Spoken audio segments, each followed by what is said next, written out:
No Bud Dupree. He's bound for Atlanta.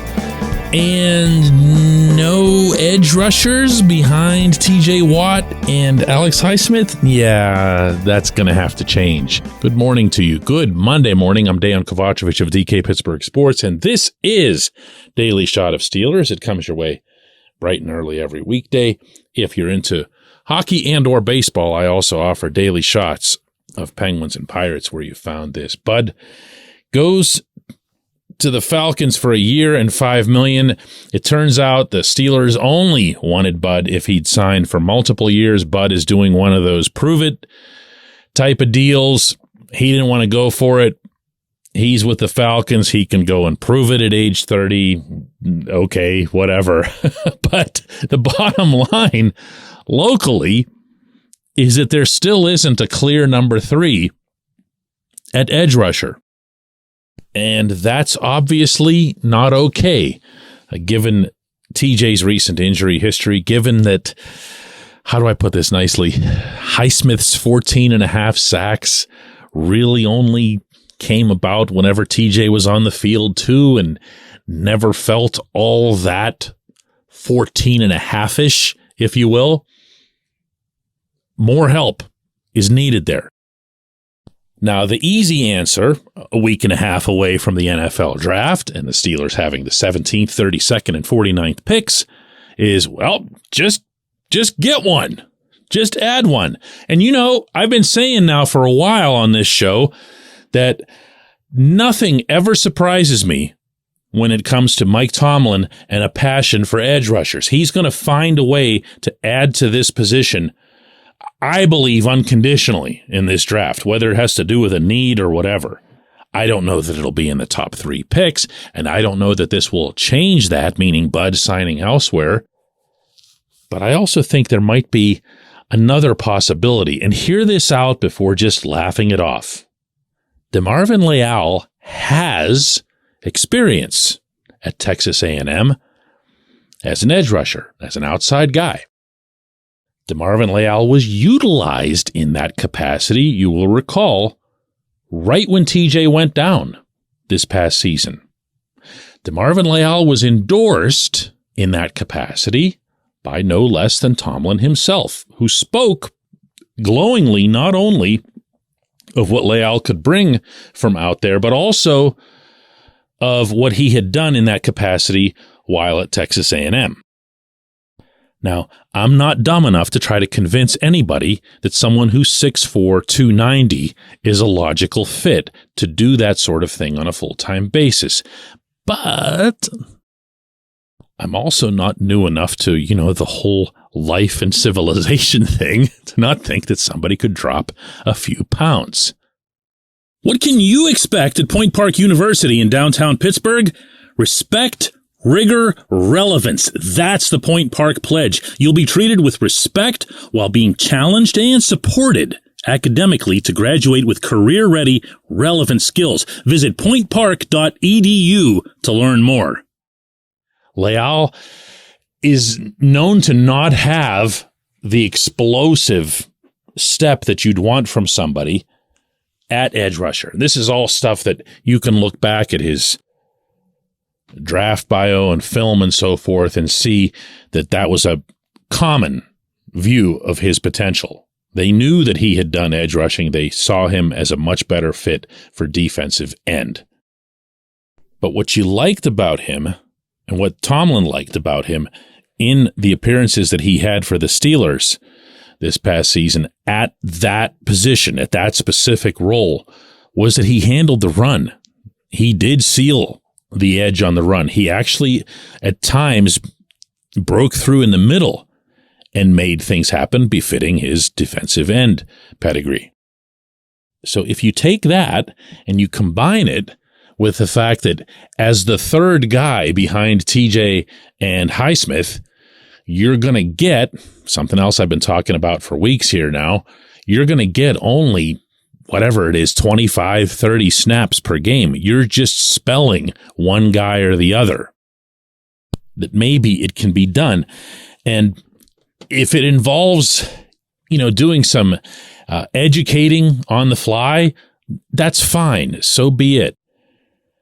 I'll repeat that he was entrusted to do this in NFL games, in NFL stadiums by a longtime NFL head coach.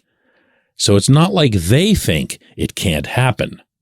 And if it were to happen, boy, I wish in talking about Leal that I wish that there was more of a body of work from which all of us could comment and speculate as to what his future is at defensive end.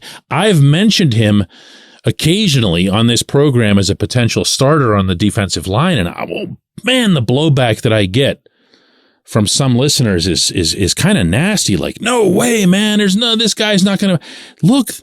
This was not a low round late pick in his draft class. This was someone who was supposed to be on the field starting, kind of like right now. It's a 3rd round pick, who, by the way, had 8.5 sacks in his last full college season. So he got back there.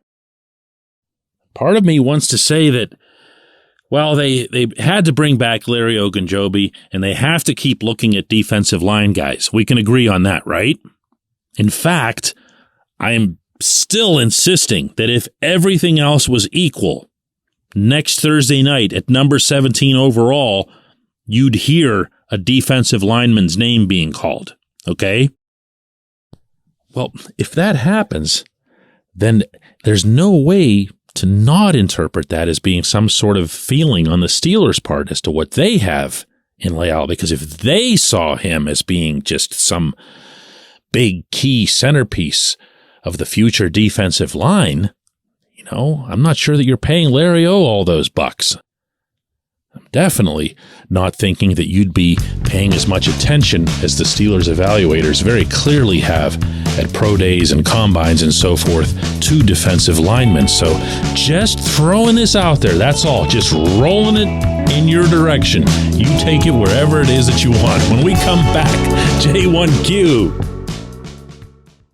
Luxembourg, Garbett, Kelly, and George, LGKG is a personal injury law firm in Western Pennsylvania that represents people hurt in car accidents or who need help with workers' comp or medical malpractice.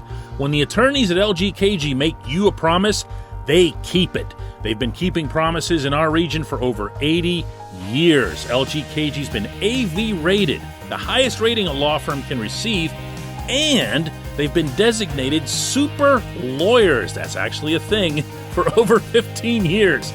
It's a rare combination. LGKG has offices in Cranberry, Newcastle, Beaver Falls, Butler, and Elwood City. Learn more about them by visiting lgkg.com or by calling 888-842-5454. LGKG.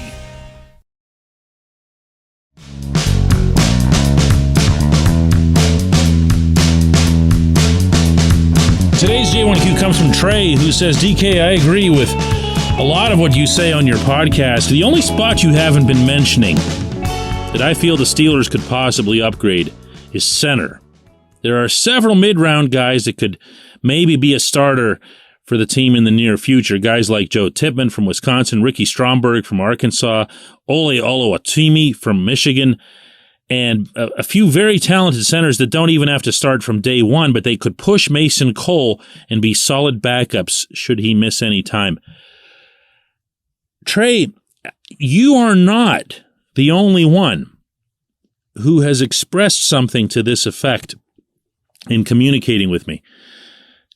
There's some kind of I don't know if it's a minority or majority or whatever, but an undercurrent that center still is a position that needs to be taken to some other level. And I understand that if you go back to last summer when Cole and James Daniels came in rapid succession in free agency, and it was like, oh, the first thought was, wow, thank God, no more Kendrick Green at center. Okay, that's great. Good start. Subtracting Green. Awesome. And then it was like, which guy is actually going to be the center? When I asked Mike Tomlin about it, at the time he played kind of coy with it. We'll see how it goes in Latrobe. Then it became very clear and very quickly once they actually stepped onto the grass on the south side for OTAs that it was going to be Cole.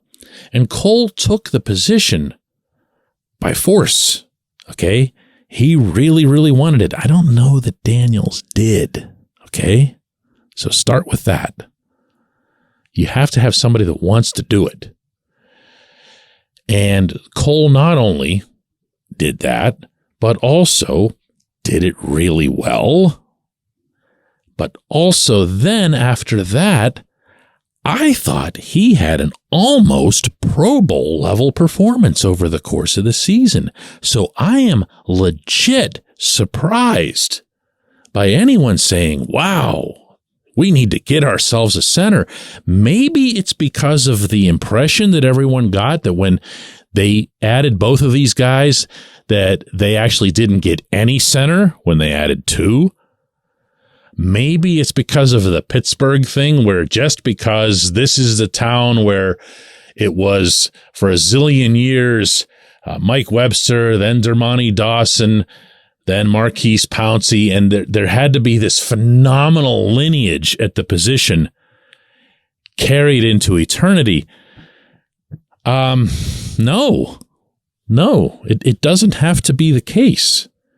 If you have found yourself a good NFL center, and I can't imagine that anybody thinks that Cole isn't that after last season, then it doesn't matter what his longevity is or whether he's Canton bound, or for that matter, even how much he's costing you, because he's not costing you too much. And that's good. That's good. You want that. You want to be able to spend or invest your cap space in players at the skill positions. You want to be able to go and be a bidder for a big time wide receiver, or keep somebody that you've already got once they reach free agency years. I have, I'm going to have this reaction to pretty much anybody who questions Cole. I just really, really thought he was a very pleasant and positive surprise from last season. But hey, everyone's entitled to feel as they want. I'm not about to belittle it. I appreciate the question. I appreciate everyone listening to Daily Shot of Steelers, and we will do another one of these tomorrow.